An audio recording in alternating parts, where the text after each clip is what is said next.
God damn.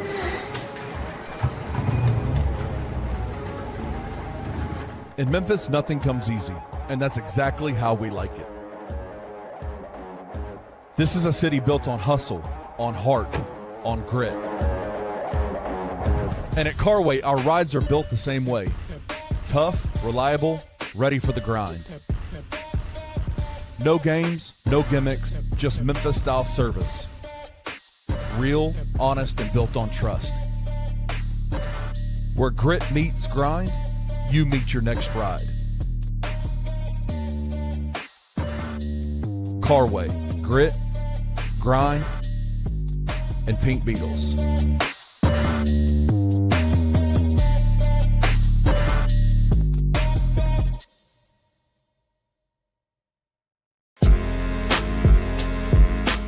In Memphis, we know a thing or two about resilience. From the grindhouse to the Delta, we protect what's ours. But when pests invade your home, it's time to fight back.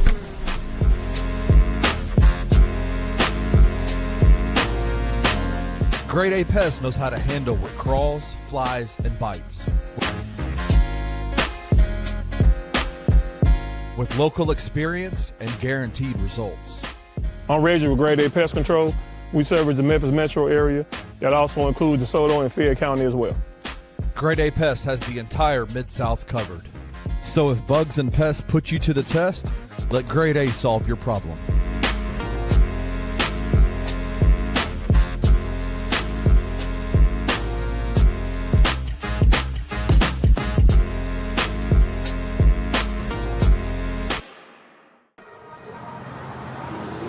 Bluff City Media presents the No Bluffing Podcast. Stepping up to the microphone are your hosts, Christian Ingram and Evan Hayes. Now, let's get to the show.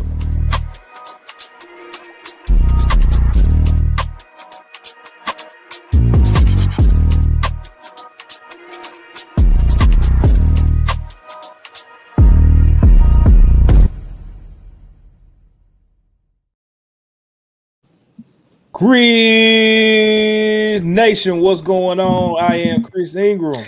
And I am Evan Hayes. And this is the No Bluffing Podcast, where we keep it all the way real, all the way raw, and all the way honest about everything Grizzlies, man. Welcome back to another episode today. Got a good one for y'all today, man. As y'all know, we're 24 hours out from tomorrow's NBA draft. I'm super excited. I cannot wait. I know Evan is well. I know y'all that are going to be watching this, listening to this, are going to be as well, man. So, I ain't going to say a whole bunch to talk about, but you know what I'm saying? With it being so close, we might have some breaking news to come through. So, if it do, we'll definitely chop it up about that. Evan, you see something over there already? Hold on now. I was just seeing somebody put a comment. I wonder who it was. Oh, okay. Gotcha. Yeah. Shout salute to King Meeks, man. He said next 24 hours will be the most important things going on, and we're all waiting to see for what Memphis is doing. That's absolutely correct, man. Shout out King Meeks jumping in the chat. We got our boy JD joining in as well, man. Hey, both of y'all pop out tomorrow. JD and Meeks, both of y'all pop out to the draft party tomorrow, bro. I wish Chris could, but do it for me, man. Do it for me. Well, my wife's birthday, I probably would be down there, but yeah, it's nothing. The Grizzlies is like the NBA and the Grizzlies only want to do stuff on my wife's birthday or Mother's Day this year. It's like, well, I can't be really too much involved like that, man. Can't do nothing. Y'all do the day before, day after. I might be good, but yeah. Hey, yo, JD. Yeah. He's been coming. No, pause. What? Big pause. Big pause.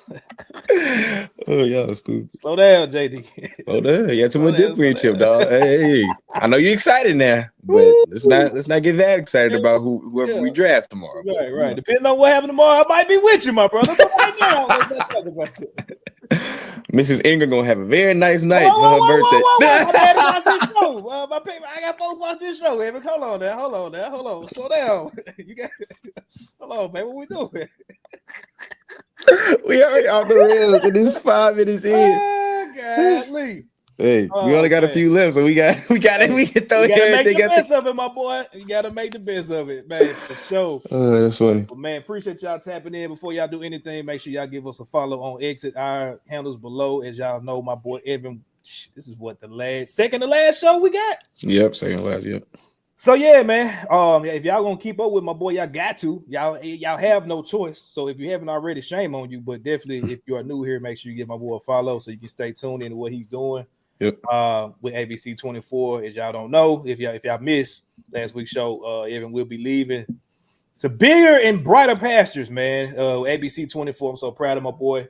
And we're gonna continue to give him all our love and support as he does what he do. But yeah, while he here, appreciate him, man, because you never know. You never know, man. So also make sure y'all give our pod page a follow as well over at the Bluffin Pod. Evan, like I said, we ain't got too many more of these, man. But give me some good news, man. What happened in your week? Give me a win, man. It's work done kicked my ass for the day. My office ain't ready for the podcast. I got a chair back here all rolled out, looking crazy, man. So give me some good news, bro. What's going on your way? A win is I actually started work today, not for ABC 24. That still doesn't start for another 2 weeks. But I alluded to this a few weeks ago on the pod where the Memphis Grizzlies, I got hired to be one of their youth basketball coordinators and counselors for the summer. I finally got called back to do a camp. So today was my first day doing that. And that was really, really fun. I was at Crosstown High School, so just being in the gym, working with the youth. Of course, teaching basketball, something that I love to do.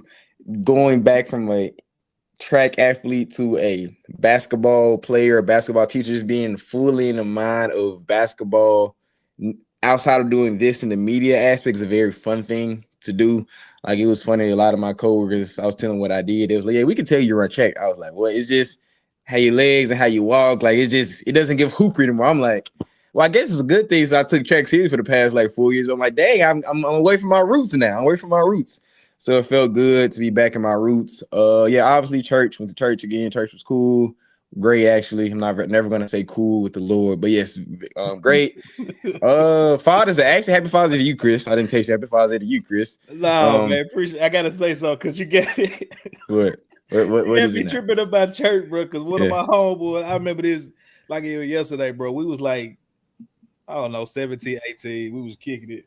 And we just, man, said, same thing what you was just doing, just getting around. Like, yeah, man, we was at church and, did this and that with the fan. And my homeboy came back. He said, man, for real, man, that hoe was jumping. My church, bro. What was that hoe jumping? What you mean? Was that just deep food? Was it lit that much? Man, somebody else said the same thing about a funeral one time. I was like, man, that hoe was lit. And I was like, was the funeral lit? What type of funerals you going to? Yeah, bro, that's insane. My bad, but yeah, nah, you good. Keep going. But appreciate you on the Father's Day. Yeah, yes, appreciate you. Chris and all the fathers that watch this show. Obviously, I spent time with my father, so we kicked it at church. Smooth week, man. Just getting prepped. Did some of the paperwork for ABC 24. So that's this is my first time doing job stuff where I get benefits. I'm like, what is all this? I was like a deer in headlights. I was talking to my parents about it, and they were explaining to me all the different life insurance and all the different vision and dental and da. I was like, oh wow, this is a lot. This is a lot. Right. So yeah, of course, nothing bad. Obviously, just going through that whole process that's been new. So yeah, can't complain too much. I'm trying to think. I really didn't do a lot. This probably gonna be these next few weeks gonna probably be my most active weeks of the summer. With starting this job that I did today, and then obviously starting the big job. So, just count my blessings. I've been going to the gym a lot. That's kind of my free time, I guess. So that's been cool. Just for the past months, is really I can now shape my workouts the way I really want to, being that I don't have a sport specific thing to do anymore. I feel which is at first I wasn't looking forward to it. but now I'm kind of seeing the fun in it because I don't have a goal in my mind, like a track time. I have like a fitness goal, but like I can actually make my own workouts. Like, I'm not doing hang cleans anymore. Like, I'm sorry, you won't ever see me doing a hang clean, ever a power again, clean, bro. a snatch. Like, I'm not doing that ever. I damn it don't we want to do deadlifts, so I'm with you, bro. Bro, like doing this, I really forgot like how much pain it takes take from a bar and throw it on your neck, basically. I hate it. So anyone here likes to do CrossFit or all that type of stuff, I can't stand you. Because why do you want to throw 200 pounds on your chin? Like, why would you want to do that? So yeah, that's really it, man. I can't complain too much. Yeah, man. What about how was your Father's Day? I know today was a long day, but how was your week, man? Yeah, bro. Me and my wife, we do Father's Day and Mother's Day a little bit different, maybe than other people. Just mainly because Mother's Day falls on usually either right around my birthday, and then Father's Day falls right around her birthday. So it's kind of like oxymoron kind of. Yeah. So how we kind of, especially with just our situation with the kids right now, we don't get a lot of breaks. Just put it like that. And so like on Mother's Day, again, it's my birthday weekend or week or whatever. So what she does is she just kind of gets that relaxation time for Mother's Day. Like, we don't do the whole go out to eat. It's gonna be plenty of people out there eating. Yeah, why put ourselves into that stress? You know what I'm saying? Yeah. We may do something throughout the week where just me and her, or you know what I'm saying, something like that. But it's kind of the same for Father's Day. Like, all I wanted to do literally was just eat and lay in the bed and relax and maybe play my PlayStation a little bit. Like, I didn't want to do nothing like at all. And so that's what that was. And I had severely, I only want to say this, probably the wrong word, but I definitely enjoyed that. I severely needed it. I probably should say that. So definitely enjoyed that. Trying to think, did I do anything else last week? I did feel one thing I did. It's been like, what's that? On Juneteenth, because if we forgot Happy Juneteenth for all the black folk, shout out to y'all. No, bro. When I tell you I worked Friday, my wife didn't, but I did. When I tell you, it threw me off how many. And y'all know we love everybody over here. We make jokes, we love everybody back and forth, but we love everybody. We just be. But it shocked me the amount of white people that had out of office signals on their teams on Friday. I was like, "Hello, I'm supposed to be at work. This is your reparation. Where is my reparation? What are you doing? Like, hello, my people the one is celebrating freedom. Equality. Like we supposed to be all work. Why are y'all out? I'm talking about every time I was trying to send somebody an email or a message, bro, it was out of office returning on Monday. I'm like, wow, I just missed the memo, bro. That stuff was crazy. So yeah, bro. See, look at JD. He already off on Fridays. That's crazy. They gave you Thursday too. Man, your job sweet, bro. Man, for real.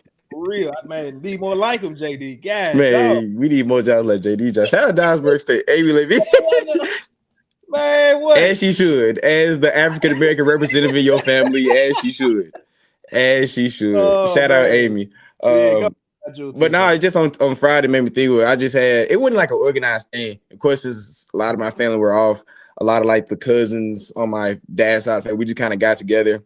My cousin Raven, she don't live too far from me, so we just ate, got some food. We ate. She's a professional cook, so every time we do something, she's probably cooking because she's a great cook.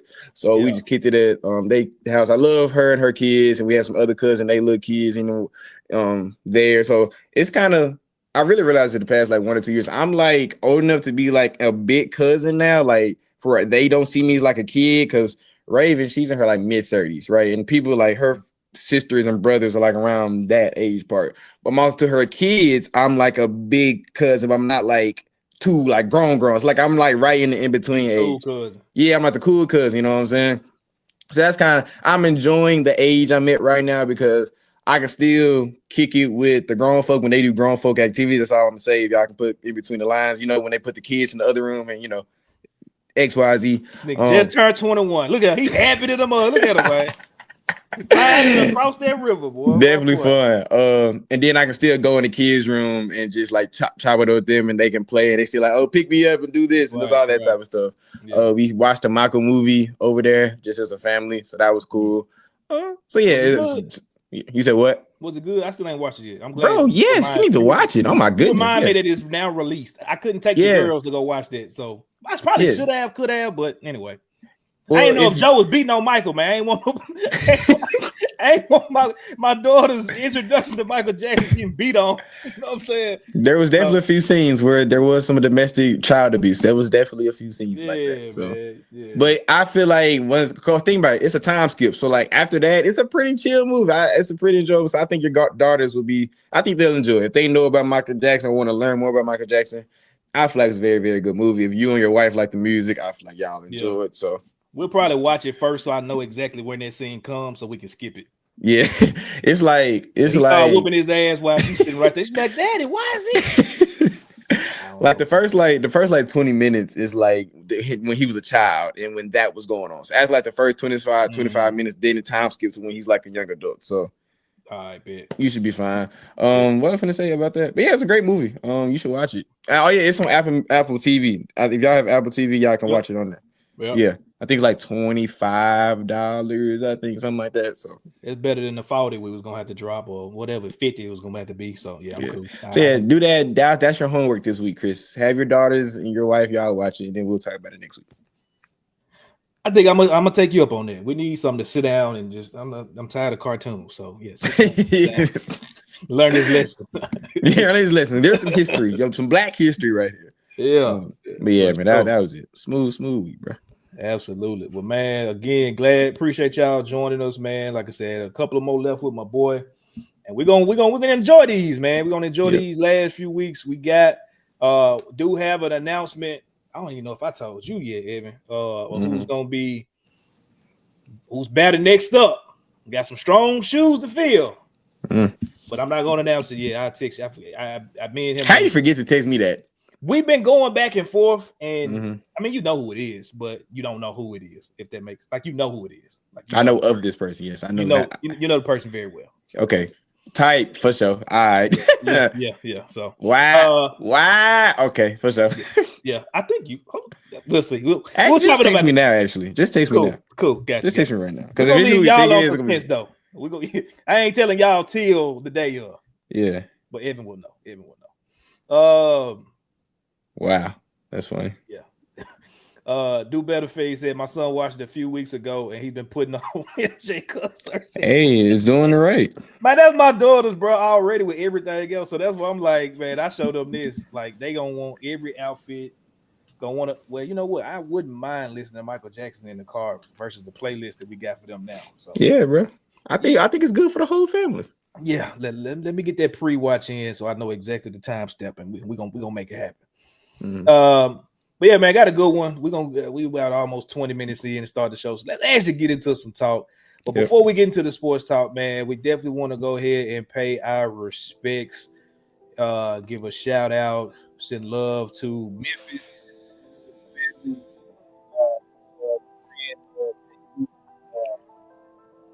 I'm just gonna say it, bro.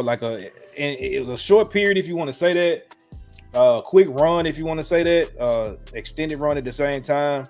But that dude is a Memphis legend in my eyes. He did some really big things in the short time that he was, on this earth side. For y'all that don't know, Tay Keith was a producer, a hip hop producer, R&B producer. I want to say he even crossed over a little bit in the music industry. Just making waves, bro. Honestly, in the music industry, out of Memphis. Grammy Award winner, done work with Beyonce, done work with Drake, done work with, Sexy Red, every song that probably comes on in the club for her. Just done a lot, man. I don't want to disrespect his accolade. Travis Scott, he's done a lot of just huge hits in the short time that, like I said, he was in the industry, man. But got some unfortunate news late last week. That he did unfortunately pass. He was found in his apartment unresponsive, or at that point I guess was already determined that he had passed away. A lot of people kind of speculating what happened and things like that, and I sometimes don't really like to get into that because that's for the family to share. You know what I'm saying? If they decide to share that information, people were speculated it could have been some type of drugs, pills, whatever. And I think today, they actually released the phone call from his girlfriend that was calling for a wellness check. And it could have easily just been some unfortunate medical emergency from what she was given the information on. So we don't, that doesn't matter. That won't change anything. We won't be able to get them back. But just wanted to kind of, pay our respects to, like I said, a Memphis legend that we lost over the week, 29 years old, so young, so gifted, had so much more in store to give the world, man. Evan, you got any remarks or words you want to kind of just say about that news? Yeah, you hit it right on the head. Memphis legend. It's just a bad few months from the Memphis culture. Talk about First, we lose Brandon Clark, and Brandon Clark was 29, correct?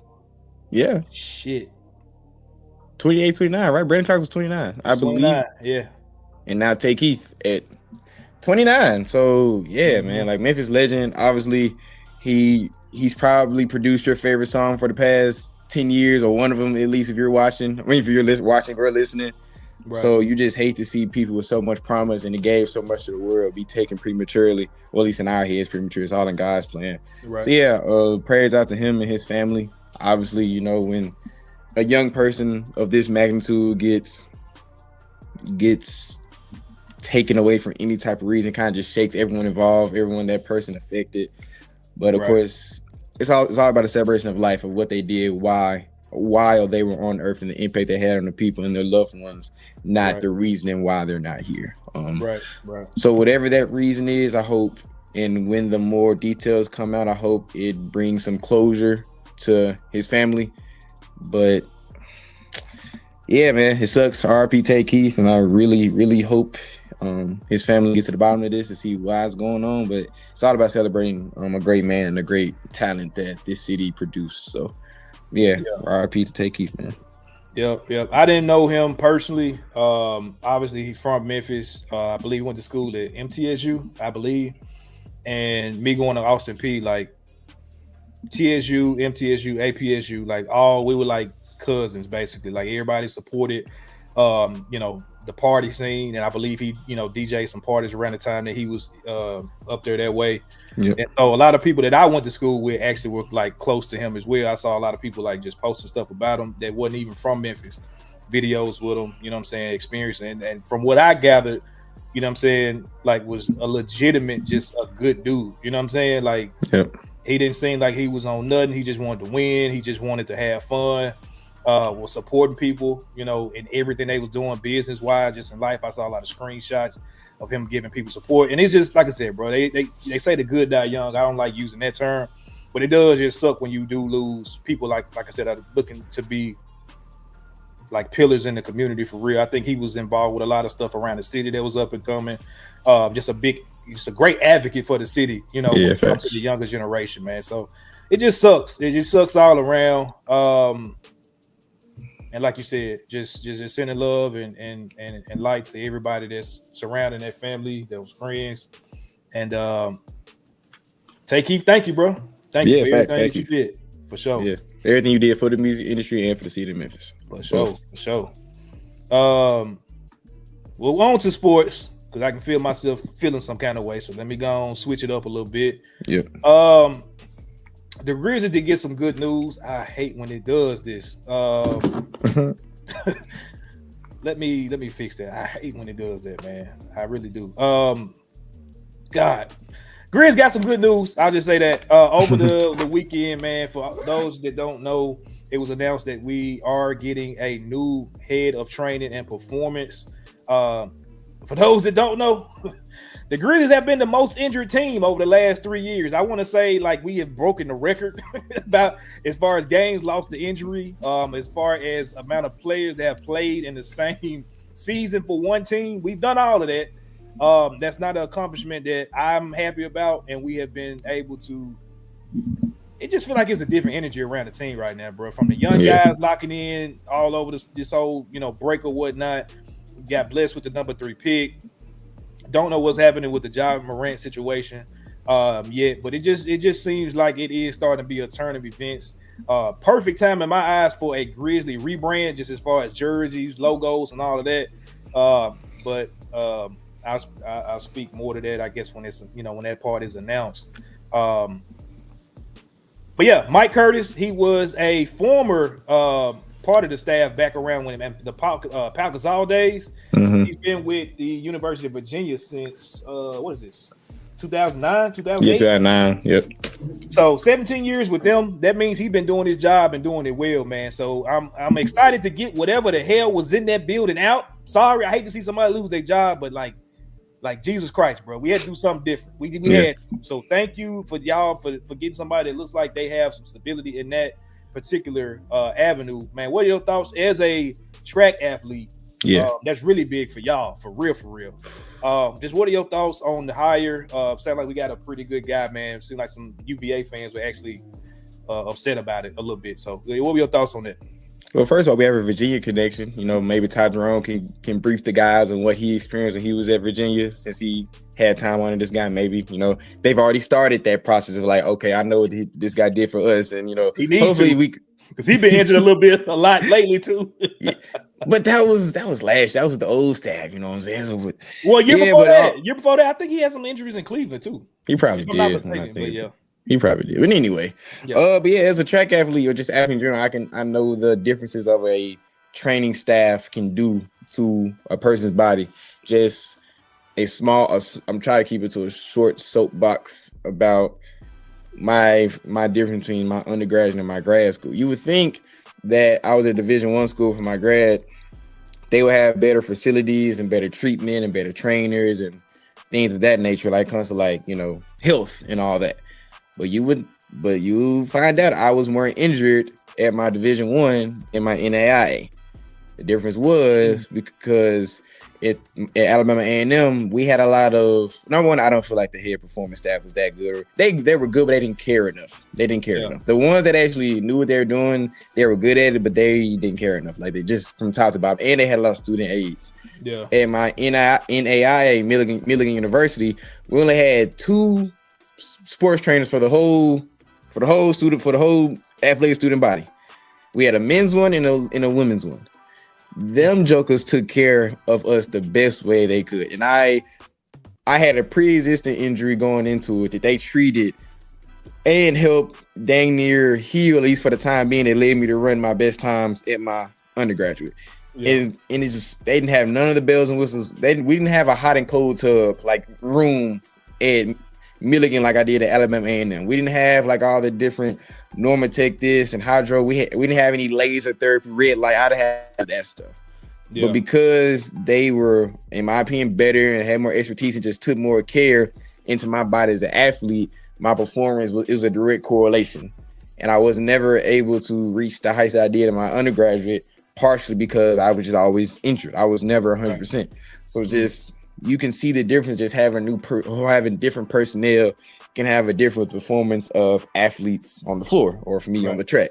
So obviously, I hope this is a good sign for the Grizzlies. Obviously, this guy seems like he knows what he's talking about, and hopefully, we see the performance of the players and players stay on the court longer because they have this new performance staff featured into them.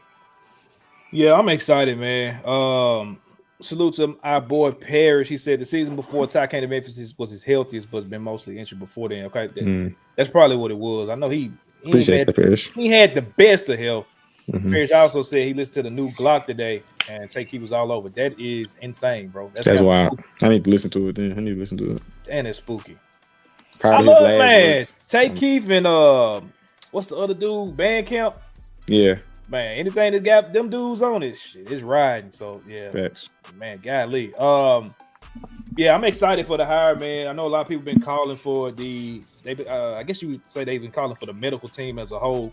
And my argument with that is, I don't know what you can do about some of the freak injuries you be having, but maybe with the way they've been recovering, it's not been the best. Yeah.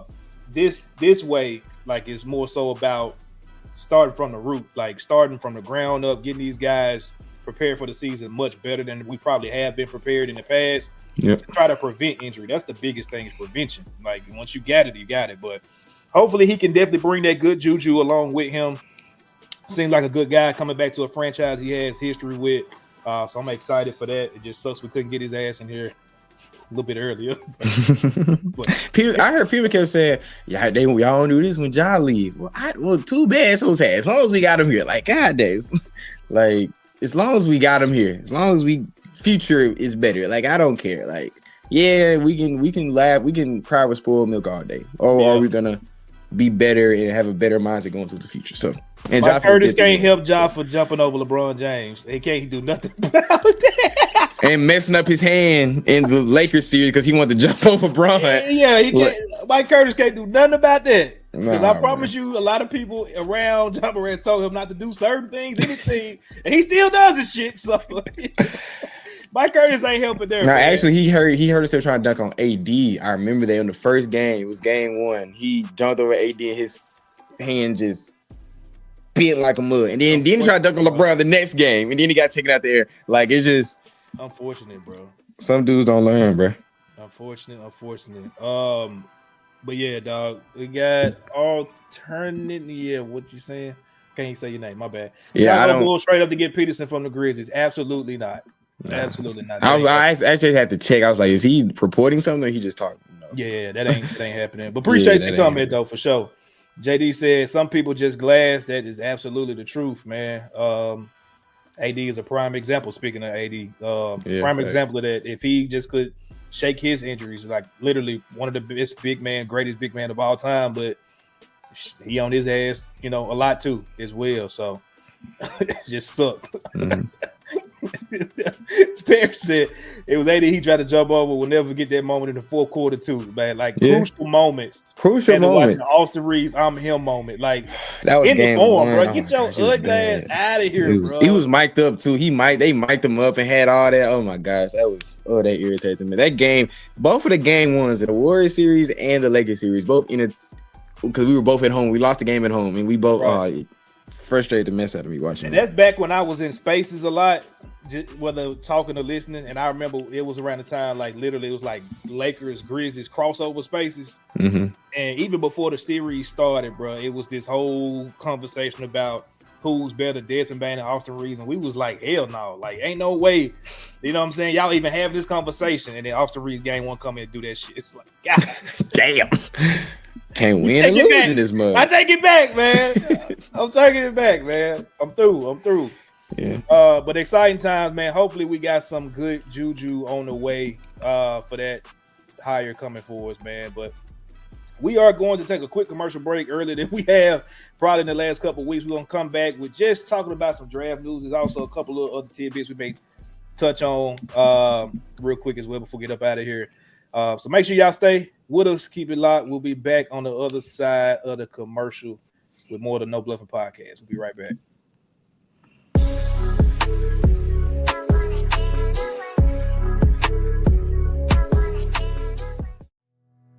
Tired of the same old fast food? The soggy fries, the frozen flavors, the meals that never quite hit right. Head over to Waldo's Chicken and Beer, where everything starts fresh and flavor comes first. Our chicken is fried in rich beef tallow for that bold, old-school crunch you can actually taste. Don't skip the premium homemade southern sides, fresh greens, hearty white beans, and creamy mac and cheese made to complete the meal. Bring your whole family. There's plenty of space to relax, plus a game room the kids will love. Catch the game on big screens, grab a drink at the full bar, and enjoy happy hour specials every day from 3 to 6, all day on Tuesday and Sunday.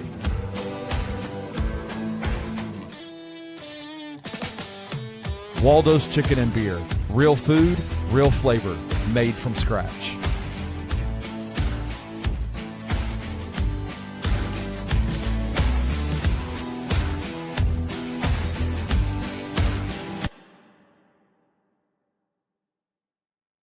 They're a part of Memphis. Like I understand that even though I'm not a fan of that particular sport or going to those games, understand that's a beautiful stadium.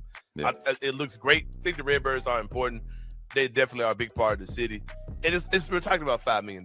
Like, cut a check. There was a pride about AutoZone that really started there as sort of one of the anchors of a revitalized downtown that started to happen there. And that time has changed. You have become an NBA city since. AutoZone and the Redbirds are not the priority anymore, saying, we've got to feed the priorities, what you can right now. Is it worth it? Is the juice worth the squeeze? Or could you do AAA baseball out in the burbs and use that space again. Maybe it's AutoZone, maybe not. Maybe it's a 5-star hotel there. Something that again is more 2026 that's helping you now. Listen, if you were going to dump a ton of money into that stadium and get it back to where it was in 2001, so it's one of the envies of the league again, that's one thing that I think I'd be down. You make it an attraction again like that, maybe they come. But I don't think baseball itself, with a building just brought up to code, is anything worth holding on to. Tune in to the Anthony Sain Show Monday through Friday at 1 p.m. live on the Bluff City Media YouTube channel.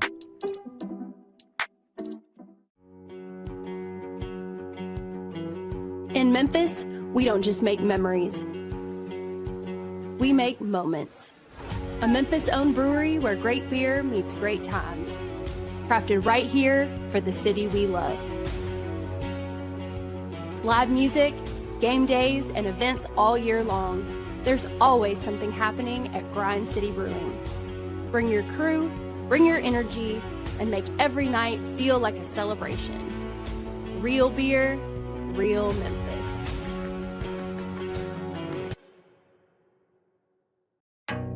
Some dreams don't just come true, they come with 4 paws. At Puppy Dreams, we match loving families with happy, healthy puppies.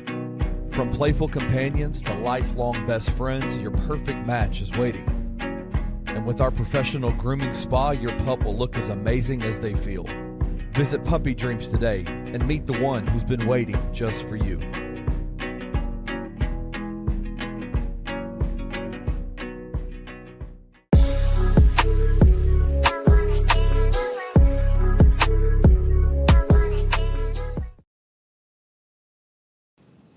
Welcome back to the No Bluffin Podcast. I know what he doing too. So it's yeah. I had to get off my phone real quick. Sit in this bike. Damn, man, I wish you watched Love Island, bro. Because I was sitting there scrolling Twitter, man. Some stuff popped off on that joint last night. But yeah, we'll keep that. We'll keep that where it may be, man. you know the situation. I think I just froze. No, I didn't. You know the situation is gonna have to change for me to watch it. If that situation changes, I watch it. But until that situation changes, I ain't watching it. I stamp it. Fairs, my dog. I ain't mad at it. If you watch Love Island in the comments, let us know. No, JD, don't say Amy watches it every night. You know your ass be right there with her. Maybe locked in with the popcorn in his hands and all that. Man, you know you be right there with her because I be right there with mine. I can't wait to get done with this so I can finish up my work and get into bed and watch that shit tonight. I can't wait because it's going down. I can't wait. Shout out I was gonna say that. I gotta watch that. Bruh. King Meeks, you follow me on Twitter? You said what? I was asking King Meeks, did he follow me on Twitter? Because if I should, right? You should. I don't know what his handle is, or maybe I don't know. But I said something about it today because that movie came out well, it's not, it ain't came out yet, my bad. It's in the works, the Thundercat movie. I was a huge Thundercat fan as a kid. Do you even know what Thundercat is? Yes, Thundercats. Yes, I know what Thundercats is. Jesus. Yes, I know what Thundercats is. My brother taught me about Thundercats very, very early. Yes. Good job, Ed. Thank you for putting little bro on, because I was going to say, God damn it. Perry said me and my wife couldn't get into Love Island. I don't know why. Man, it's my wife. See, I like Paris. Paris is my type of guy. See, he's too above that. No. Slow down. Because I used to be like, well, see, his wife ain't in it, so it's probably a lot easier for him. My wife was in it for like the last 3-4 seasons, and she made me watch. It was like, bro, it's crazy. They got a UK version, which is where it started. They brought it over to the US. They running, I think, at the same time right now. The UK jump that she put me on was fire, and I was like, all right, cool. But I would just pop in and out. And then it was one of them American seasons. I popped in and out on that one. Last year, I think I watched more than half. This year, she ain't watching not one episode with that boy. Not this year. No. Man's just locked in. Man, Perry said we watch Love is Blind out. Yeah, Netflix. Okay, so thank you, Perry. That's one I don't get into because I just be like, I'm not finna sit there and watch these folks in a room. Like, my mom likes that show. I can't do that one. But every other one, I'm gonna tell you my junk on Netflix that when it drop, I have to watch it. Temptation Island and what's the other junk? Ultimatum. Them the two junks right there, bro. My mom has also watched Ultimatum. Yeah. Bruh, them just is fire. Okay, we're gonna get off the sub bus in like 30 seconds. Can y'all explain to me what's so enjoyable about these shows? I haven't watched none of this. I haven't watched Love Is Blind, Temptation Island, The Ultimatum, 30 90 Day Fiance, all these freaking shows. I've never watched any of them. So can y'all, Chris and the people explain to me what's the allurement of these shows? It's only certain ones. Like I said, certain ones I can't get into, like the 90 Day Fiance, stuff like that. I probably won't watch them too much. I tried that one time. But the ultimatum, bro. Okay, this is the thing. You with your girl, y'all living y'all life. Either y'all want to go on the show for clout, or y'all really going on the show for the real reason, which is, all right, we finna shit to get off the pot with this relationship. And so you go there, you mix it and mingling with other couples to find somebody else. In that, it's not on no swinger shit, but it's just like that's what it sounds like. That's no. Let's say it's 6 couples. Isn't that a thing? A marriage swap? Isn't that a thing? Isn't that a show or some shit? It could be. Like with this one, let's say it's 6 couples, and you looking at the other 5 couples, like, all right, which girl would I want to pursue out of that? And y'all just stay there. Like, it ain't like you switching back and forth. It ain't that. And after you literally go live with them for like 6 weeks, like it's just y'all. And when you come back, you go, all right, do I want to be with you or not? Or want to be, leave the island with this lady? Show is fire. That show is fire.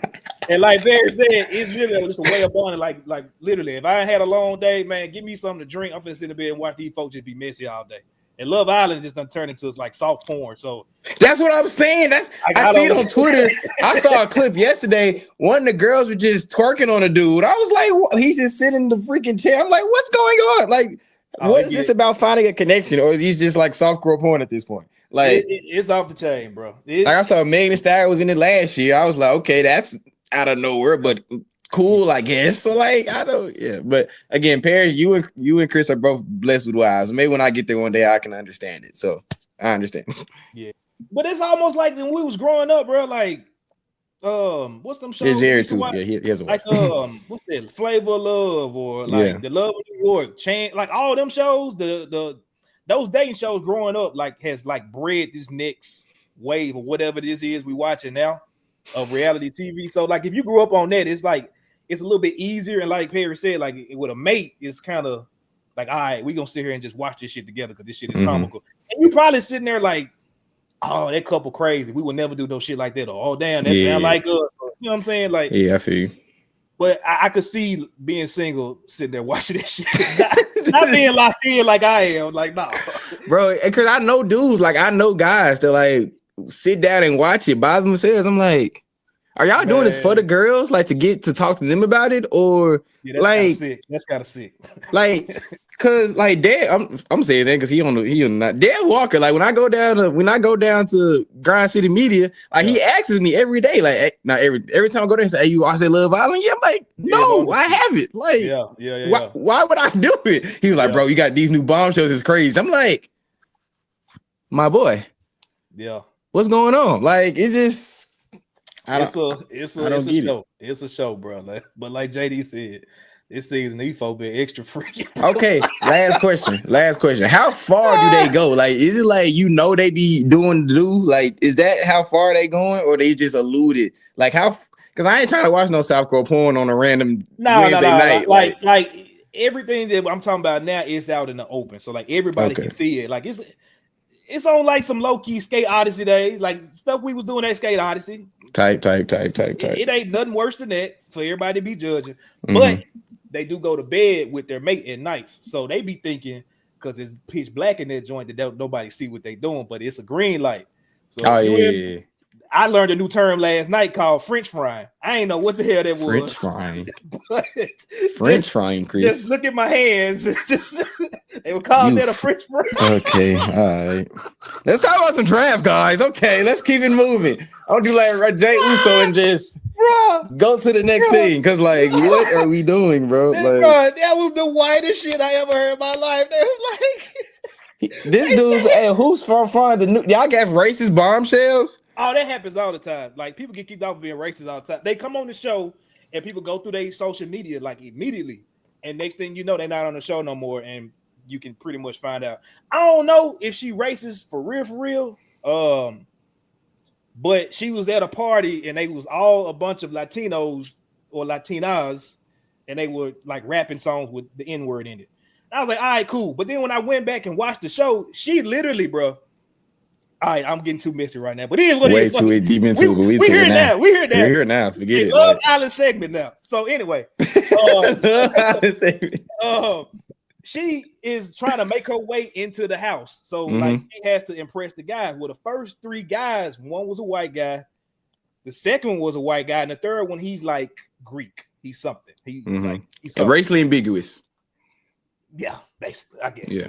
And so she does what she gonna do with them, kissing them, doing all kind of stuff, and she get to the last 3 dudes, which is 2 black dudes. Which hold on, one dude is the dude that I told you remind me of you. You got him, which is a black guy. Then you have another guy that's mixed, but he looks mixed like black.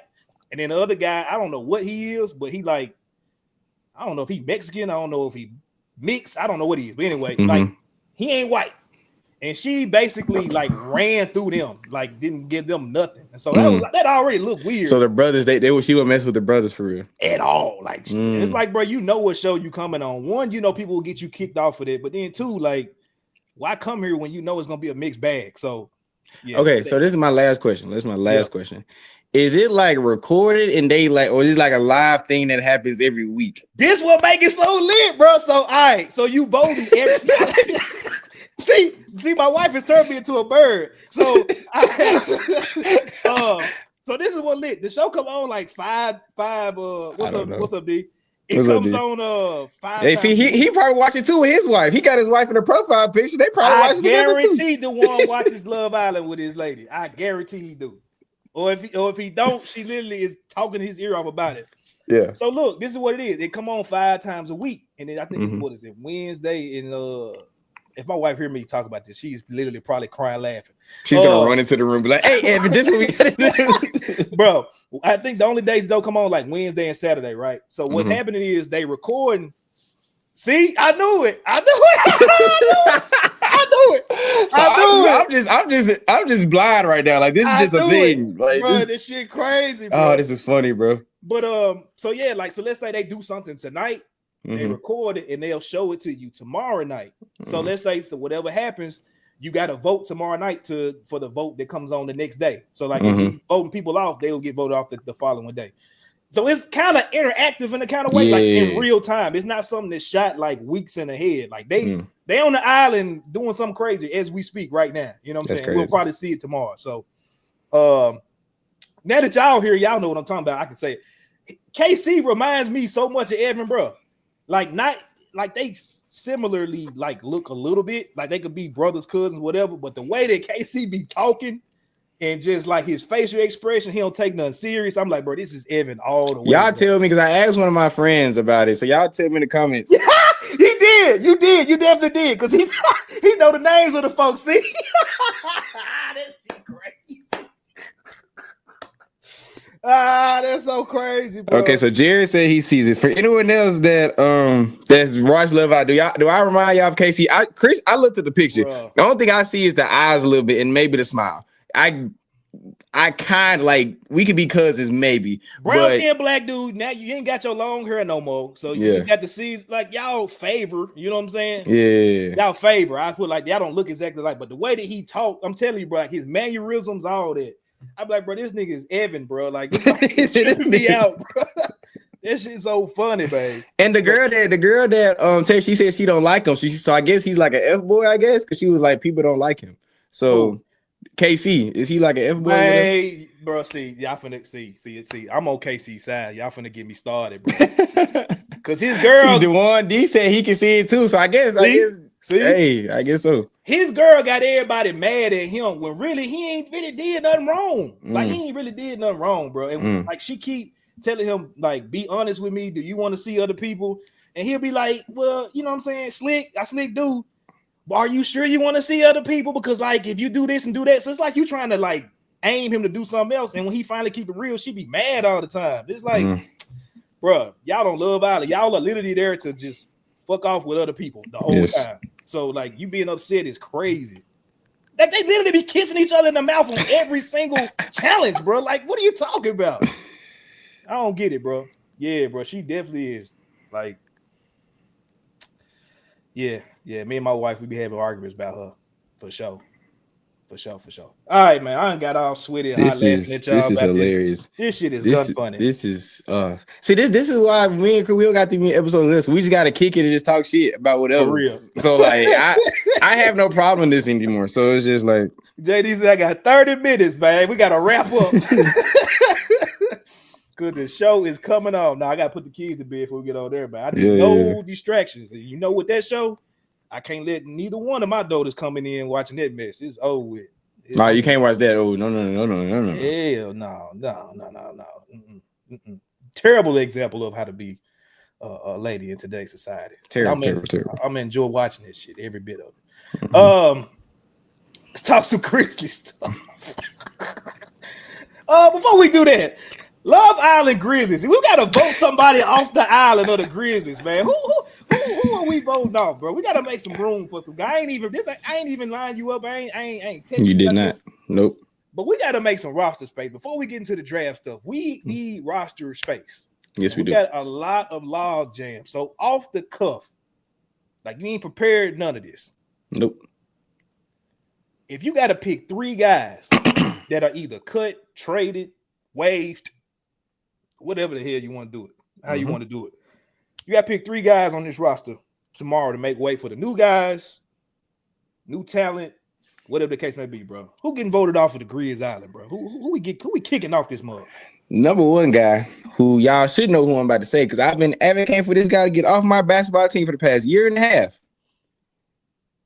Is Mr. Santi Aldama. He's the first one getting voted off. Yeah, y'all. Why are you ain't surprised? I've been saying I haven't wanted Santi on my team for the past like years and change at this point. So I don't know why y'all. I'm being messy. Yeah, I agree. You being messy, like what? Like Santi, KCP. Even though you just opted into your $20 million contract, which as expected, get your bread. It's nothing against KCP personally. I actually want him to be on this team like for the long term because he's a vet. But just we have too many wings on this roster, and we're potentially gonna get another wing or wing-ish player in this next draft. So just because of contract situation, if KCP wasn't the second highest paid player on the team right now, it would ever be KCP. So it's just contract for me. It's a contract thing wise. And third and finally is Walter Clayton Jr. People have been talking to me about like just give him a chance. Like he got traded mid of his rookie year and all that. He's not an NBA basketball player. And I can just stamp that saying it right. At least he hasn't shown me enough for him to be an NBA basketball player. So definitely Walter Clayton Jr. be my third. I feel like we already have enough point guards, and then we could be adding another point guard in this draft. And of course, Ja Morant, but that's kind of obvious. Like obviously, Ja's about to get traded. But outside of Ja Morant, Walter Clayton, KCP, and Santi Aldama can't get voted off the island. And the only one that's actually gonna hurt me is KCP. Let me see. I'm gonna go through some of the comments that we got. So we got Santi, Ja, and Pimpin. Easy. Yep. He said easy. I feel you. Walter Clayton and Junior. I rock with JD, bro. This man, my dog. We have the same type of humor. He said Walter Clayton and Junior. Get him out, bro. Get him out. The one got Santi, Ja, Walter Clayton. Pack your bag. Hey, we on your ass, Walter Clayton. Get to stepping, bro. See, everybody saying Santi. Nobody wants Santi here either. No, this is hilarious. My bad. Swap a little pill for Clayton. My bad.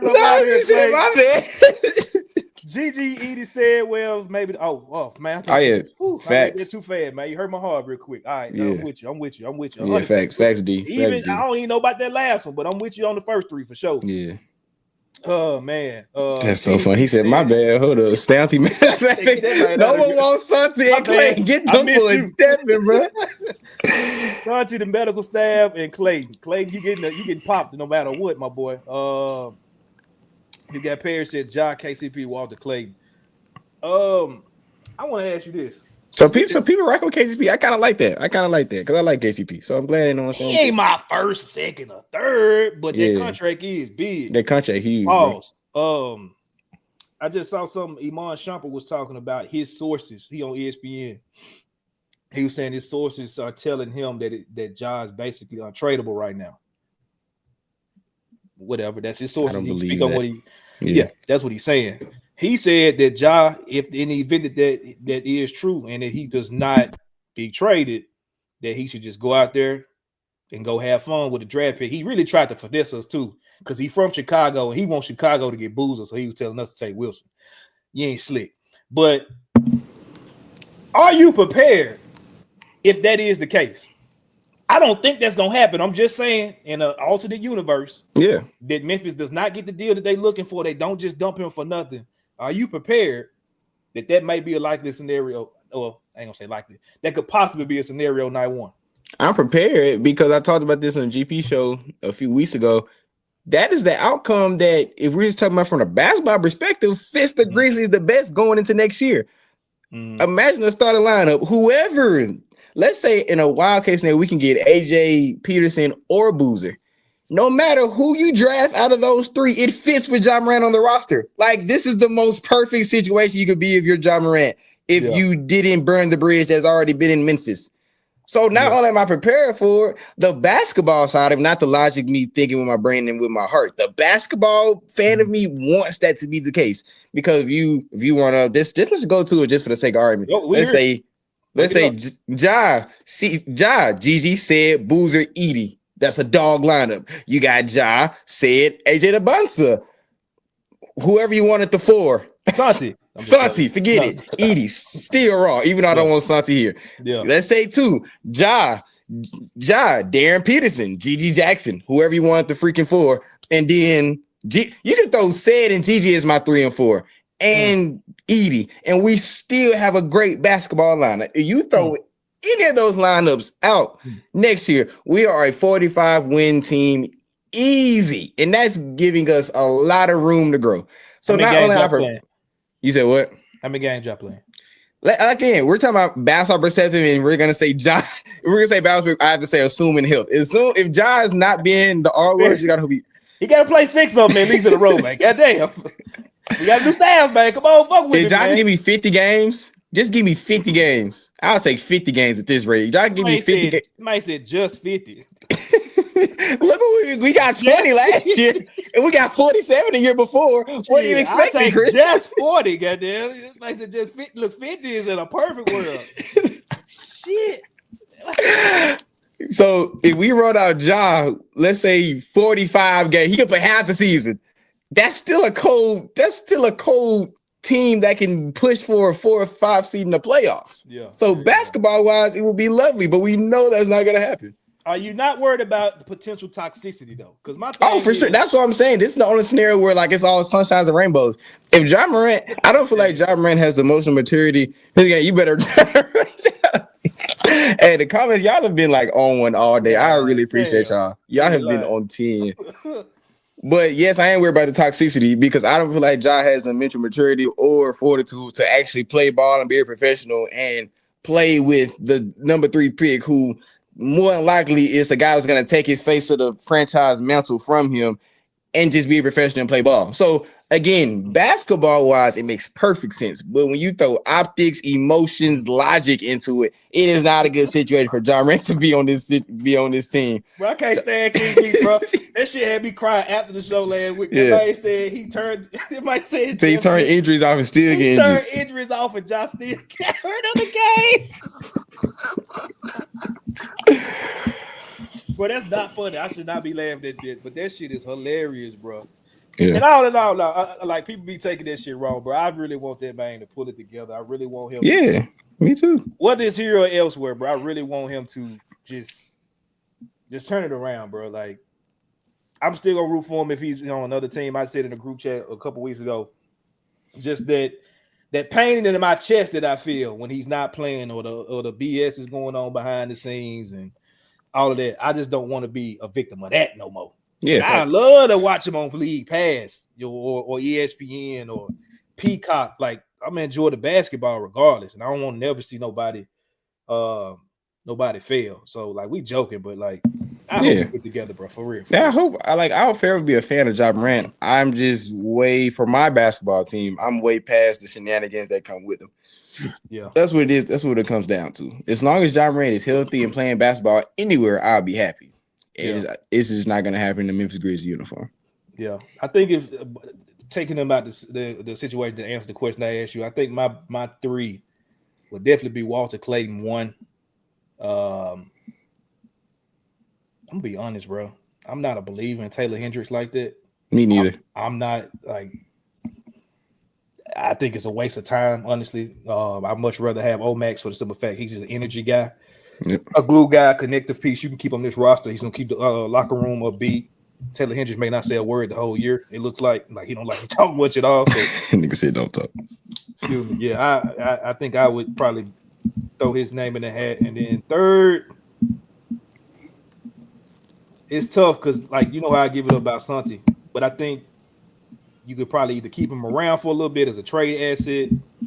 So he may not be my third. He might be fourth, but I don't know if he's gonna be third. I'm gonna probably throw. Probably put Scotty in there. I'm probably gonna put Scotty. It's either Scotty or Cam for me. I'd definitely rather have Cam than Scotty.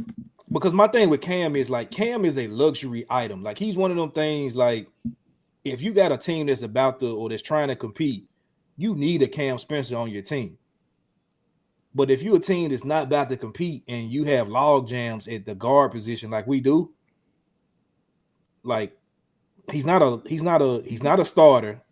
He's not a 6th man, but he's not a specialist either. So it's kind of hard to really for me to commit to him. I don't know. It'll be tough. It's also the thing that you said.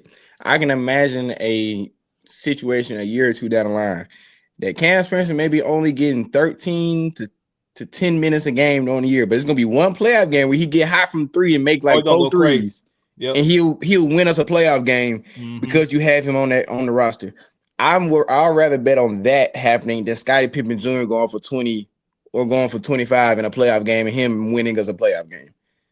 Like I wrote about I got a lot of flack on 2 of my articles. I want to say flack, but feedback about when I ranked my guard articles and I ranked my bigs. Because I had Cam Spencer above Scotty and I had Omax above Taylor Hendricks. You have to understand is when I talk and when I write, my mindset, at least for the Grizz, is always in a championship puzzle. Like that's why my mind is always looking to see what guys in this reality or alternate reality feels a championship puzzle. I've seen guys like Scottie Pippen. I've seen guys like Cam Spencer and Scottie Pippen win guys playoff games. But which one have I seen more? Guys that can just catch fire from 3 and swing the momentum of a game, or guys that are going to be pesty on defense and maybe make a shot here and there. Like you've seen both. But in the 21st, last 5-10 years, I'd rather have a guy that can make 4 or 5 threes in a row. Because I feel like we can find other guys can do what Scottie Pippen can do. I'm not saying he is a bad basketball player. What I said in this article, and I'm saying now, I feel like we can just get better value for people that do the same exact thing as him. Like, because I've been watching a lot of stuff like about like the 2013. You know how everybody goes on podcasts and talks about like what they did when they were playing. Scottie Pippen reminds me of Norris Cole, what he did for Miami.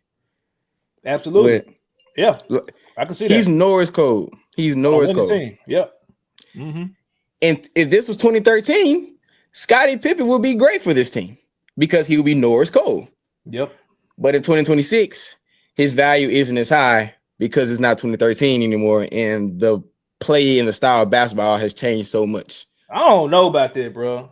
Yes, we just played the Thunder last year, and Scottie Pippen literally was the only one that got up for that Thunder team before and after Ja, quote unquote, figured them out. Like he was the one that was there for the team with Desmond Bain. He was starting that small forward.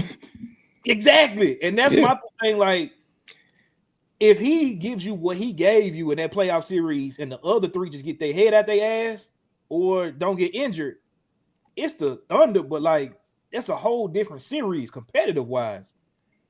I don't know if we down 30, if it even matters if Cam Spencer come in and hit 6 threes, because we get our head beat in by 40 already. So it's like, and people, and people 28 now. Yeah, like, great. And people throw that in, like and that's a good point to have. But my stance is maybe because maybe I underrate Scotty's impact because we got swept that series, and Like my thing is like, yeah, he was playing good defense, but we still lost the series. Like in that thing. But I also feel like we can put another guy in his position. I feel like they could have done the same or similar things.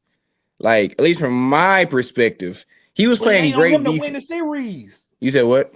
It ain't on him to win the series. He there to stabilize. But Shea still averaged 30 though. Like how much Darren and Dez average? Did they average 30 combined? But we're talking about defense, Chris. If we're talking about the defensive versatility he brought, his matchup was still getting kids. So we look from it may have looked hard because Shea was still getting, but from a box score perspective, how much impact did he have on the basketball game? I see what you're saying. That's what I'm saying. Because a lot of people say that to him, like, yeah, he played great. And he played great in the playing game against Golden State. Like that whole when Isolo got the job, Scotty started playing great basketball, and I can admit that.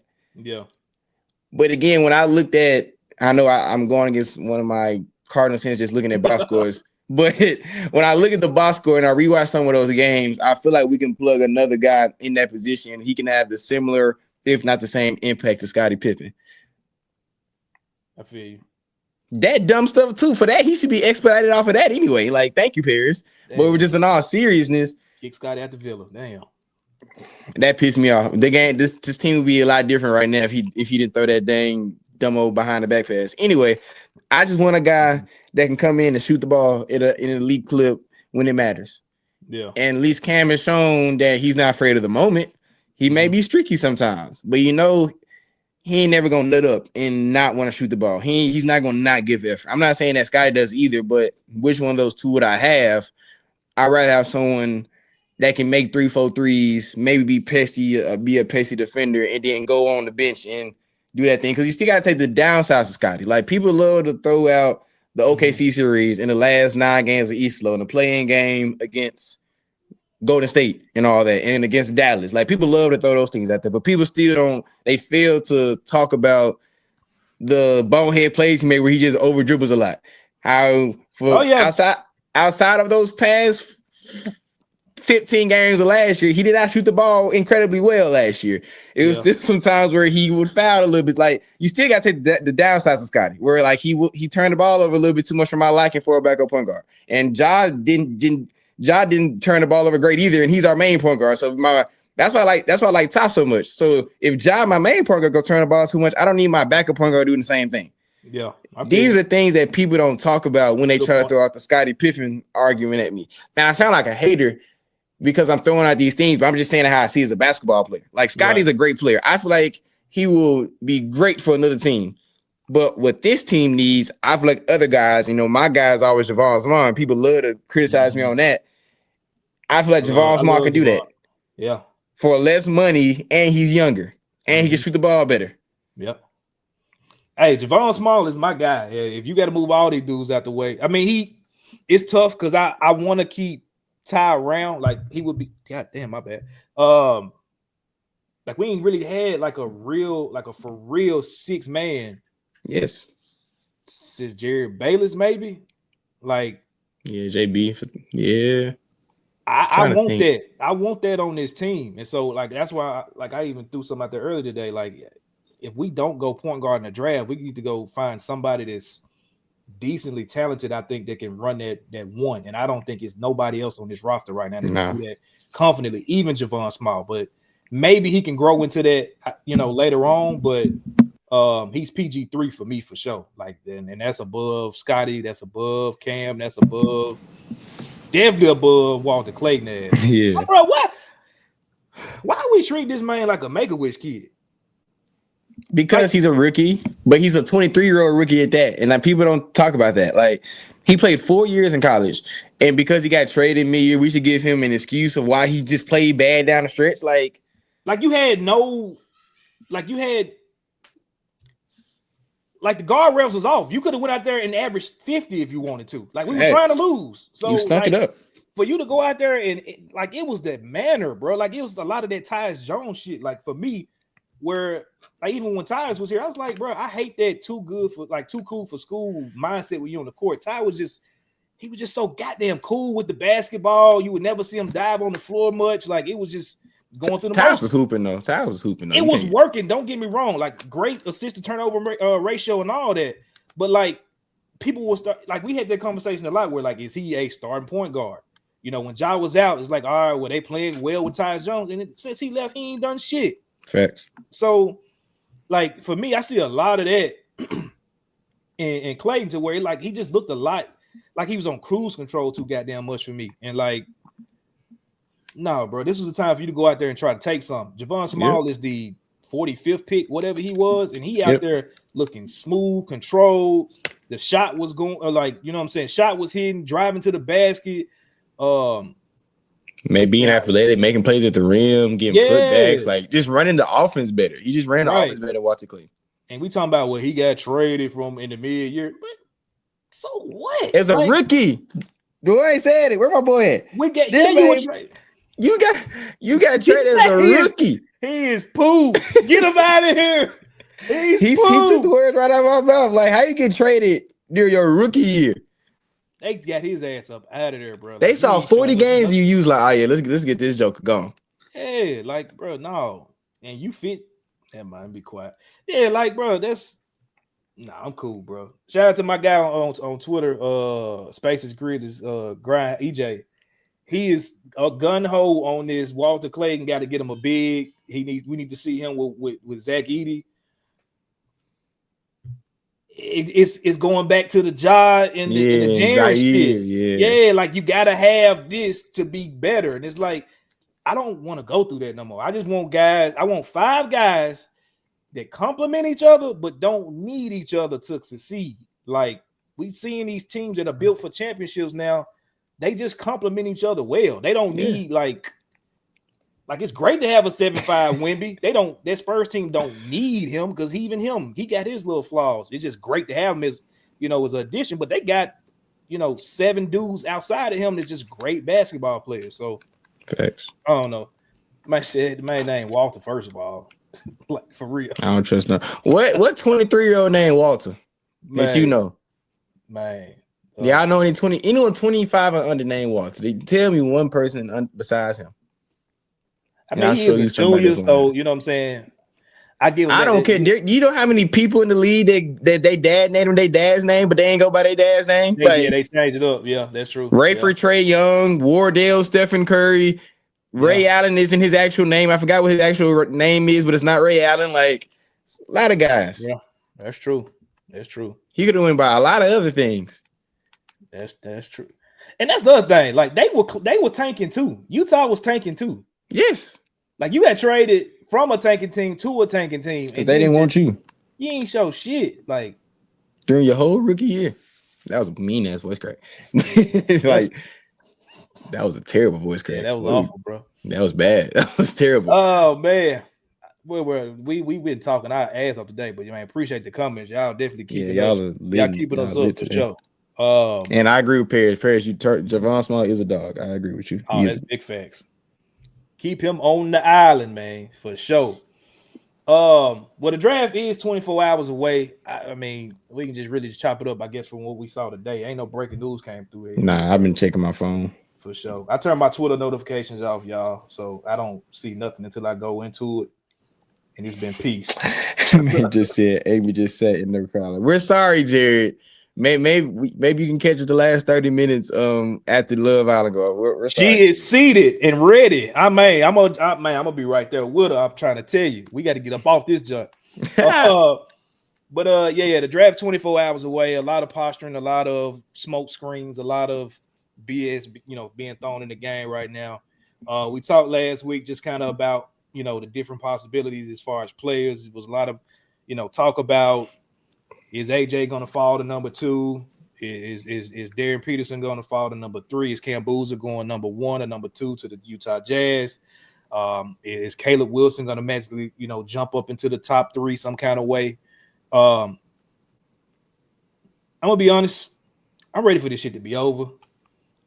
I'll be happy with either guy. I was listening to Gary Parrish last week when he was talking about how like the Grizzlies can be, 2 things can be true. The Grizzlies can be fine in the position where they at to where they're cool with whoever drops to them, but he was saying they should indeed have a preference. I do. Let me stop lying. I have changed my preference. I have been very big on Cam Boozer the last couple of weeks, and then probably the last month or two.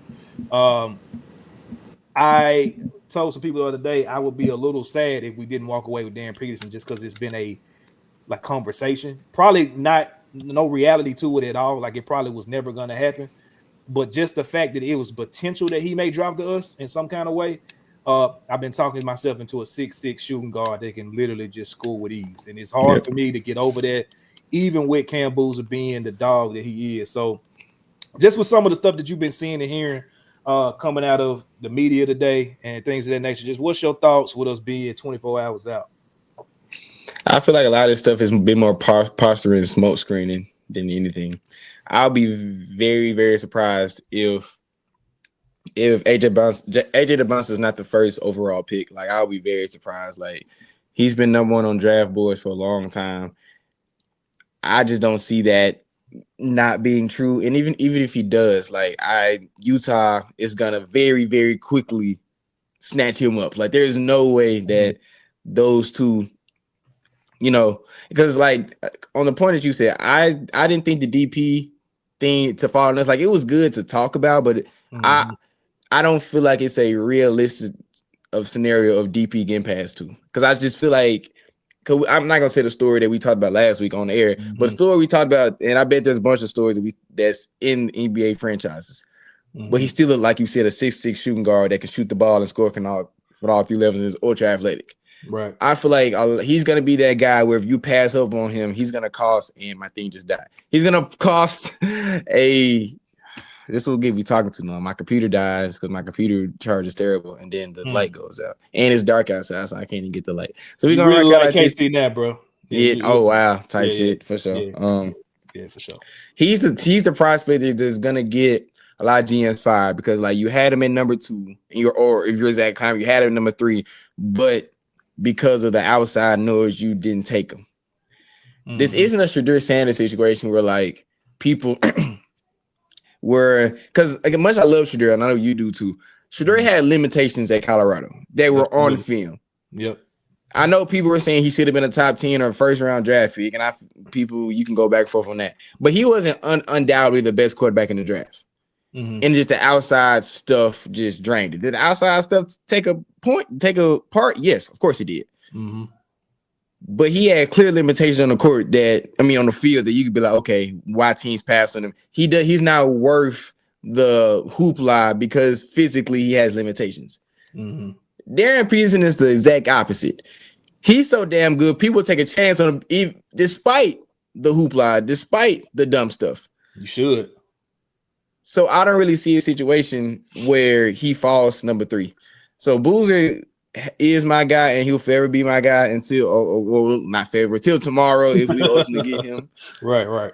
Because I just feel like it just makes sense from a basketball perspective for that to happen.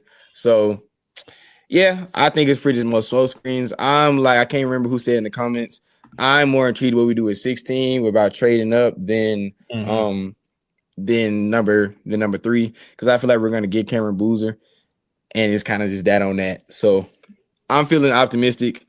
I am very, very optimistic. Like you said earlier in the first segment, I feel like the team is going through a shift right now. We saw today that Cedric Howard was at the draft, and him and Boozer had a pretty brief conversation. They seem to be on the same page. One thing that said, I don't know if you saw the video, but Cedric Howard did say this. He said, a lot of the answers you're giving reminds me of me last year and how he was speaking. And it was also a video with DeBonsa, Peterson, and Boozer all together where the NBA was asking the question. And one of the questions asked was, who has the most aura? And Boozer didn't answer. He was like, I feel that's a silly question. Right. That's what I want on this basketball team. I want guys that take basketball serious. It's not trying to be this. You feel what I'm saying? So seeing that, it just gave me more optimism that a Boozer and Peterson duo will be great for the future. Of course, there was a clip going around viral that said Gigi Jackson was the hardest player that Boozer had to guard or had to play against going up. It just seems like it's written in the stars for us to get Boozer. So I'm very optimistic. I really hope he falls to us. Again, am I going to be mad if we don't get him, we get DeBounce or Peterson? Of course not, because they're ultra talented player. Why would I be upset about that? But as long as we come away with any of those top 3, I'll be happy. Yeah. Salute to Mr. Jeffrey Meister or Mr. It's probably Mr. I just jacked it up. Appreciate you for joining, bro. I think it's my first time seeing you. Yeah, it's my first time. I may have missed you, but yeah, appreciate you coming in. He said, "Is Peterson a dog though? He can hoop, but he ain't what we need. He also wants to play point guard now." My thought on that point guard situation is, it don't really sway me that comment, for the simple fact that most guys that play the 2 that are dominant on ball, that are your primary scorer, they're gonna probably bring the ball up. You know what I'm saying? That's just what we see. We see Anthony Edwards do it. We see Devin Booker do it. We see Kobe do it. We seen T-Mac, which is my favorite shooting guard growing up, do it. We saw D-Wade do it. Like, these are just what the greatest 2 guards do. They bring the ball up. They quote unquote initiate offense, whether it's passing it, getting it right back, starting the offense, running the offense, whatever the case may be. I don't know if, matter of fact, I agree with you. I don't see him being a Chris Paul, or I don't see him being somebody that's going to average, 10 assists a night. I don't see that at all. But as far as being the best guy on the floor that's going to have the ball in his hands the majority of the time, that's what Darren Peters, if you draft him, that's what you draft him to do. Yep. To be your primary scorer, the primary guy on ball. And for that purpose, like I said, that comment didn't really bother me too much. And then also, like the dog thing, like I understand where you're coming from there. I don't want no more puppies on this team at all. Like I'm tired of having, for lack of a better word, we're talking about dogs. I'm tired of having bitches on the team, so I don't want that. But a guy that he, at least in his videos, his interviews, he seems like he's very, very confident in his work and himself. Like you said, he got the skill. He can hoop his ass off. I think it's on whoever is in that front office, whether it's Kleiman or somebody else, to make sure. In that regard, I'm cool with you making sure you got the right people surrounding him mentally. So, like I said, Coward, that's a great guy, a great connected piece to have to a Darren Peterson. He's going to be able to, 1, be a leader in the locker room, but 2, he's going to be able to be a leader on the floor as well, to where if DP ain't getting on everybody's ass, you got to see it right there.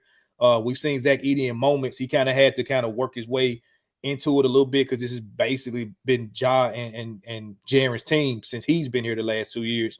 But I think he's had the, 3-4 years of him being the best guy on that Purdue team. He knows how to lead a team.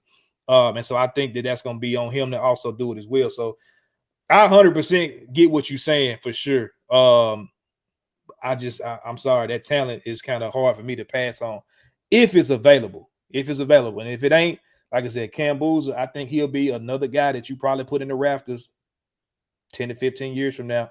Hopefully 15, not 10. That's just too quick. But yeah, I definitely think he's going to be a guy.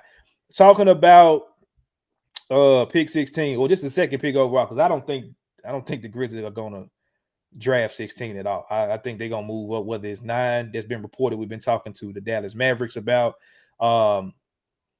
My wish would be for them to get up to 9 some kind of way with the Mavericks, and then maybe flip 9 and some additional assets to move to 7 or even 6. That would be my play if they can make it happen. But I do think that the maybe the furthest that they get up is probably about 9, 10. I don't know if that, prediction that we were talking about earlier, them getting up high enough, maybe 5 or 6 to like get up there and get a Mikael Brown or Keaton Walker. I think that's out the roof. I say out the roof. I think that's out of the question. And depending on what happens with Darius Acuff, it's possible. That news today with Dusty May going to the Mavericks, I do think he's going to try to some kind of way come with one of his guys, whether it's Yaxel, whether it's Morez Johnson, whether it's Mara. I could see Mara easily going 8 or 9 now, depending on where they fall in, into the conversation. So it's a movement for sure. Where are you at with the second pick that we have in the first round? Are you targeting a specific position? Are you targeting a specific player by name? Like what you looking at with that? You on mute, my boy. You on mute, my boy. I hate when usually that's you doing that. I normally don't do that a lot. Absolutely. So you caught me on that. But as I was saying, I've been pretty consistent about this on air and on paper about my feelings on it. I feel like game between 5 and 8 is the money realm for Grizzlies. I think 5, of course, is the most difficult to get there because I don't think the Clippers are budging off the 5th pick.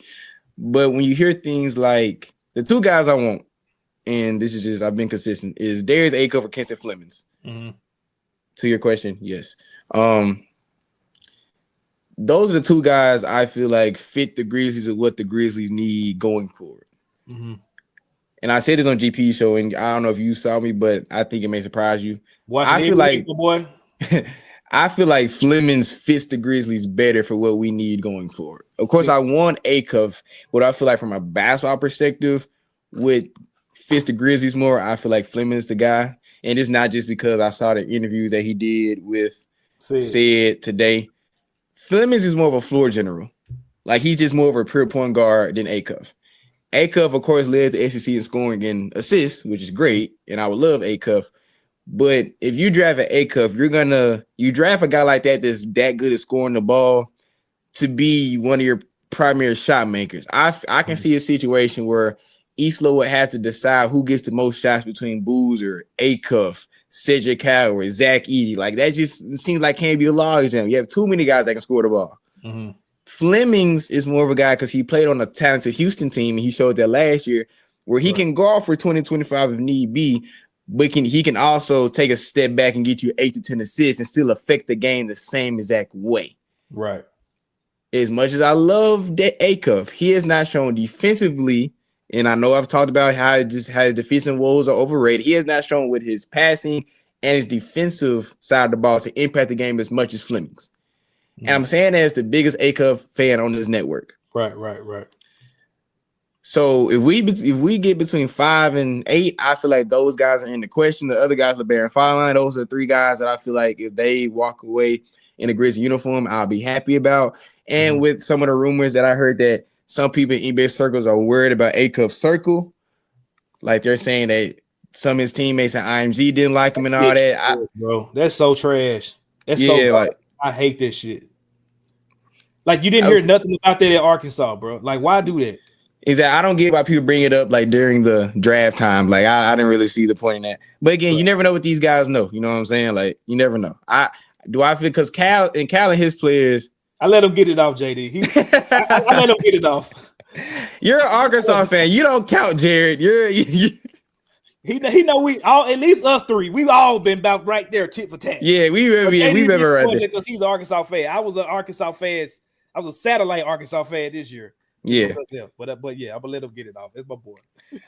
But I could see a situation for some reason Acuff falls because of these BS rumors or because of the defensive side, and of course he comes out to be a Grizzly. I won't be mad at all. Obviously, I'll be over the moon. So I feel like with that second pick, we go point guard. And if we don't go point guard, I have fallen in love with Morez Johnson Jr. With the more film I've watched on him. I recently did an article about him. I feel like you're talking about having a dog on your team, as I think D talked about earlier. He's a dog. And I feel like he's the type of guy where you can throw him into the situation and kind of figure out what his role is later. Because, yes, he's very raw offensively, but just the athlete he is, the defensive anchor he is, the defensive versatility he has, I feel like that's a guy that if you even stay at 16, because I don't think he'll be there by 16, but let's say he falls to 16 and we don't move 16, I feel like that's a guy that you should nab if the 3-point guards I just mentioned aren't on the board. So I feel like staying at 16 is one of the worst case scenarios. I know we're going to talk about that a little bit. We can transition into it if you want to. Yeah. But that's kind of like my synopsis on how I feel about, that second pick. Yeah, I'm kind of right here with the one is like the second pick. I can go with Flemings. I can go with Burris. I'm cool with that too. I think Burris been a bigger guard, not slow. He plays with pace, can shoot. I just kind of like his game, like his mentality. But I can go wing too. Cam Carr has been a guy that I loved all season. Watching him, just super freak athlete, can shoot the ball. Kind of got that Devin Vassell, just kind of game and wiry frame to him. I like that. I like Dalen Swain. I think just a bigger guard / forward, just having an additional ball handler on the floor. That dude, I've been seeing a lot of people talk about he got potential to be point guardish in the NBA, which is crazy for a dude that's like 6'7", almost 6'8" without shoes. Yeah. So that'll be kind of dope just to see what that looks like. obviously Marius Johnson is the prize, I think, just because he can do everything on the floor. Facts. I do think it's kind of redundant to an extent when you got a Boozer and an Edie, but Figure it out. Get the talent and figure it out. So yeah, that's what I'm saying. I love that. I love all of that. I like Torres Reed too, D. That's a good shout. I don't feel like he's gonna be there. I feel like he's like a late first round to an early second round pick. That's kind of because I wrote about him about what we should do at 32 if we stay there. I feel like coming out of draft with either Morez or Torres Reed to kind of like bolster up that big rotation. Because right now, because you mentioned it, you feel like it's kind of redundant, but also to my counterpoint would be we don't have a big rotation right now. Our big rotation is kind of dog crap right now. Like really look at who we have on the roster. Yeah, that's true. So let's say you somehow walk away with Morez and Torres Reed. Am I gonna be upset? No, because we need more help. And Besides, Boozer? You said what? And Boozer? That's your big rotation. Don't do nothing else to the bigs after that. Because you can throw Boozer, Edie as your starting 4 or 5, and Morez and Torres Reed your backup 4 or 5 and keep them moving. Yeah, but I mean, what else do you need? Man, somebody got to score that motherfucker. Somebody got past that motherfucker. we can figure it. We got hoopers, bro. We already got Boozer. We got Ty. We got say we can figure it. We got some moves to make. I'm saying, bro. Pick one, bro. God damn, give us a wing or something, man. Give me a boneless wing. No, don't give me no more of them. No more boneless wing. We got enough chicken of them. nugget. That's a chicken nugget. I know we got to get up out of here, man. What would be your? Damn, we did an hour 30 that fast. We talked about Love Island for 20 minutes. That's why. Hey, that was the best segment, dog. What you talking about? What would you be? I think it's hard to Parrish's point. Sound like there's not too many players we'll be upset with. But what would be your nightmare scenario? I'm finna cook. I'm finna cook. It's possible. Like I'm finna cook. Y'all know how I give it up about that dude Zach Kleiman. He got hits. He got misses. He got. But he got a lot of times where he's done some things that kind of look like he's trying to be too smart and overthink some stuff. So, what would you say is just, we already talked about? I hate how this looking up, so I'm gonna take that down. We're gonna that's crazy. What's a nightmare scenario look like for tomorrow night? I'm trying to find my Twitter post that went viral about like if Kleiman did something stupid, and I posted a meme about what should happen. JD said Nate a minute. I ain't gonna lie. That's what I'm saying. JD, stop reading my mind, bro. I'm sick of you reading my mind. You're in my freaking head, bro. I'm sick of you. Okay. Anyway, number one, if we don't come up with either the first 3 names we talked about, Boozer, DeBonsa, or Peterson, that's my first nightmare. Yeah. If we end up with Caleb Wilson or someone at that 3 pick and not, that's my first nightmare. That's one. Because I feel like you're just leaving one of the 3 franchising player changing players on the table. That's number one. Right. Number 2, if you stay at 16 and someone like Ahmet falls to you, that's another terrible situation. And if we like trade the 32nd pick for like a 2nd round pick next year or something on some climbing stuff. Yeah. Cause that's something Kleiman would do, like just to get another 2nd round pick. That's like my worst case scenario. Because not only I don't want Caleb Wilson, I definitely don't want Nate Ahmed, and then we don't use that 32nd pick to add some value for like a future pick down the line. I'm Kleiman gonna have to see me. I don't know where he live. I don't know what he'll do to FedEx for him, but he had to see me. So yeah, if those 3 or 4 things happen, then I'll be very or I don't want Nate Ahmed or Kareem Lopez. Those are 2 guys that have bust written all over them in my book. Don't get any of those 2 guys, and you draft Wilson along with them. Oh no, you Evan, because I'll be down there. If y'all don't know, tune in to tomorrow Bluff City Media watch party. Everybody gonna crash out, bro. I'm going to crash out on camera if y'all see me. Let her draft. Let her draft Allen Graves and see what he do. Me and D gonna be crashing out tomorrow. Like, oh my, I'm gonna on one of my last things on Bluff City Media Network. Y'all will see me destroy something because I will be so upset about what Zach Kleiman do. Like, I think we all gonna crash out if that name gets called. I might stay on this hole all night cussing out Zach Kleiman. I might. I really might. You analytical bull. I don't give a what you talking about. Why would you draft these? Kid, Kenny gonna have to cut the feed on my ass. I'm not gonna play. My guys that I'm just like stay away from. Nate Ahmed was on that list for me majority of this draft cycle. if you get him with this second pick without having to give up too much to move up to get him, I'm cool with it. Moving up to 9 or higher to get him, I'm pissed. Christian Anderson, I've been on this probably for months now. He's like number 1 on my bust list. Yeah. I don't want anything to do with him. Small guy, weak frame. Like I saw a video, and I get it. Like a lot of these dudes been freshmen or sophomores, but I saw a video of him like 4 years ago. The man looked like a toddler on the basketball court. Like he was small. Like he was gun small, bro. He was like 5'8" and skinny.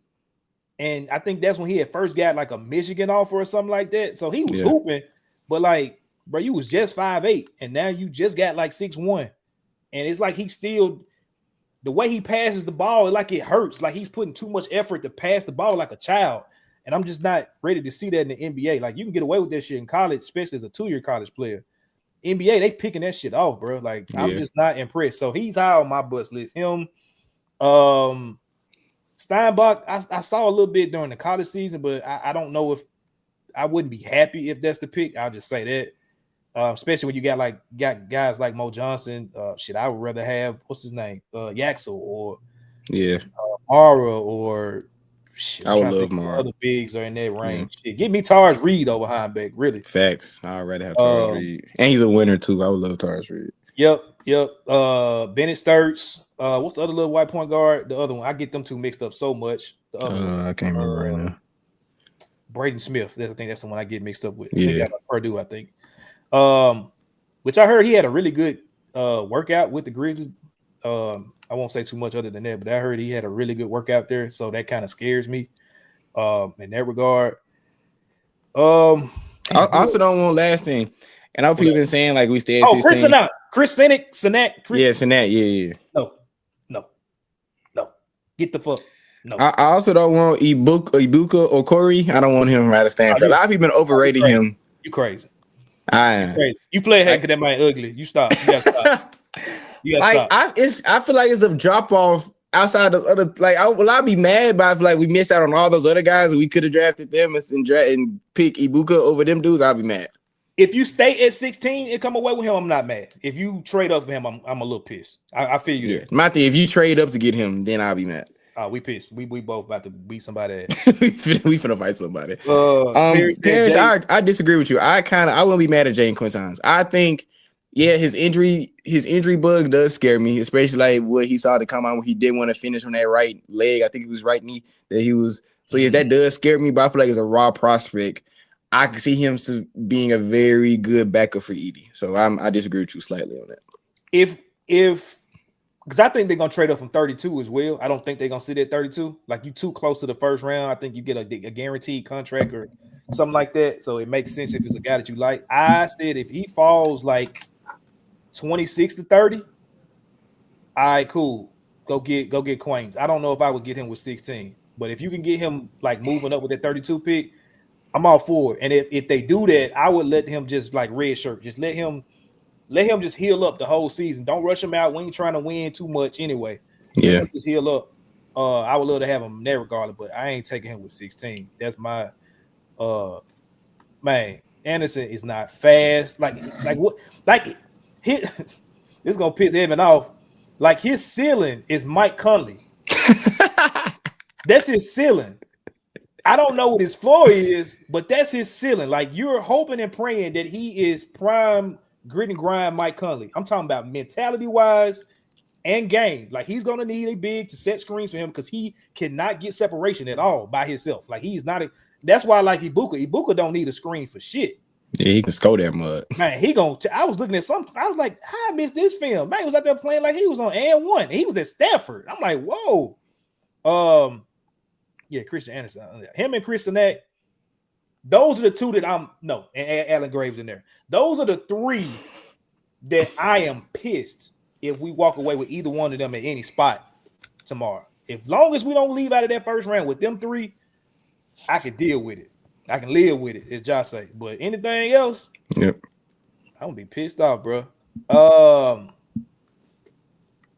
Damn. What you said something, and I meant to touch on it. I can't think. It's all good. We on the hour 40. We good, dog. Oh yeah.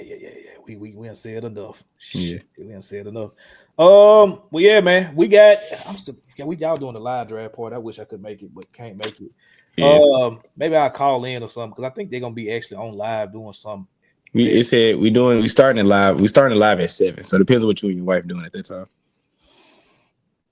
We'll be watching the draft at that point. Yeah. She's a big basketball fan. She loves the draft. Yeah. She hates that they don't go into the stories as much as they used to. They used to like the draft used to be about everybody's upbringing. And I told her this last year, I said, what I'm noticing now is that it just ain't too many stories like it used to be.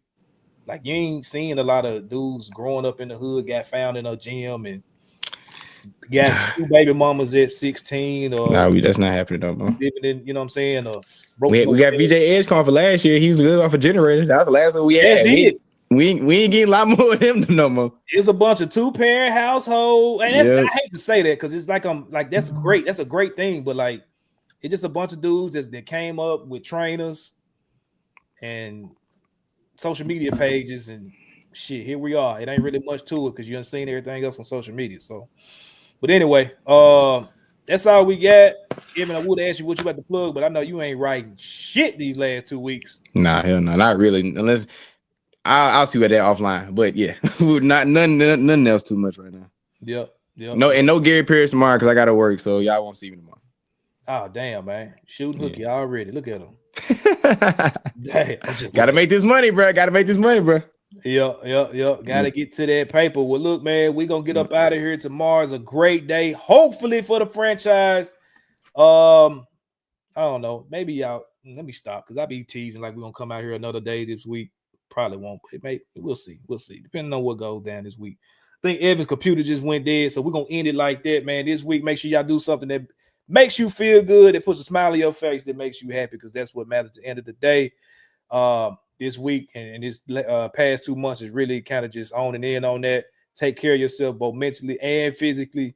That's all you got is your health at the end of the day, man. So we'll catch y'all next week, potentially sometime rest of this week. We'll see what happens.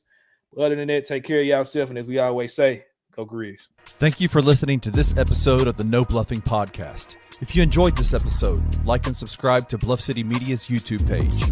For comprehensive coverage of all things Memphis sports, head over to www.bluffcitymedia.co and find out how you can become an insider. We will see you back here next week.